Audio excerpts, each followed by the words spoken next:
يتم شحن هذه المسيرات مباشرة من الإمارات إلى مطار مجرس في شاد، ومن ثم يتم تسليمها للمتمردين. أشرف خبراء من الإمارات على تدريب أعداد كبيرة من المرتزقة والمتمردين في الإمارات وفي مواقع في ولاية الخرطوم ودارفور. تواصل دولة الإمارات وبشكل مستمر وحتى تاريخه إمداد الميليشيا المتمردة بهذه المسيرة. تغذية الصراعات في المنطقة. في سبتمبر 2021 نفذت شركة فلاي سكاي ايرلاينز ومقرها الإمارات العربية المتحدة أكثر من 50 رحلة شحن من الإمارات إلى دولة مجاورة عبر طائرة شحن من طراز IL-76 اليوشن مسجلة في أوكرانيا، وكانت تحمل هذه المسيرات.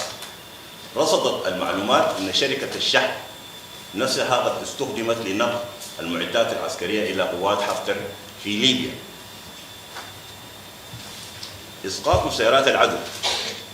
استطاعت القوات المسلحة السودانية تحييد هذه المسيرات بالكامل، وتم إسقاطها في محاور القتال المختلفة عن طريق المضادات الأرضية وأجهزة التشويش المتطورة. المسيرات الانتحارية النسخة الأولى. طريقة الإطلاق من عربة مسرعة، طول الجناح 3 متر، المدى الأقصى 400 كيلومتر، الارتفاع 1600 متر، المتفجر دان عيار 120 ملم. تحييد مواقع الإطلاق. استطاعت القوات المسلحة السودانية تحييد وضرب كافة مواقع الإطلاق التي تستخدمها الميليشيا المتمردة لتنفيذ هجماتها على المدن والمواقع الآمنة. هجمات متكررة وخسائر عسكرية محدودة.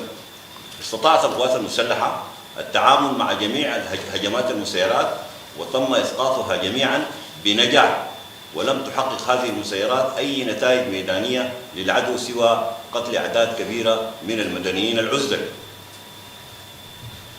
المسيرة الانتحارية النسخة الثانية.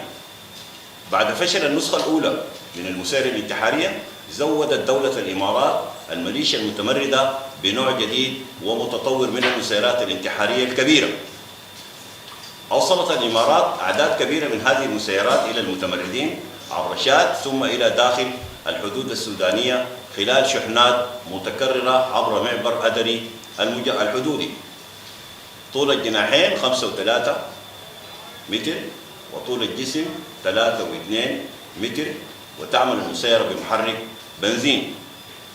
تحمل المسيرة الانتحارية 50 كيلوغرام من المتفجرات ومزودة بجهاز مقاوم للتشويش.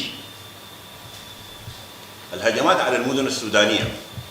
انتقلت الميليشيا المتمردة إلى استخدام مواقع جديدة في كردفان لإطلاق المسيرات الانتحارية من النوع الجديد.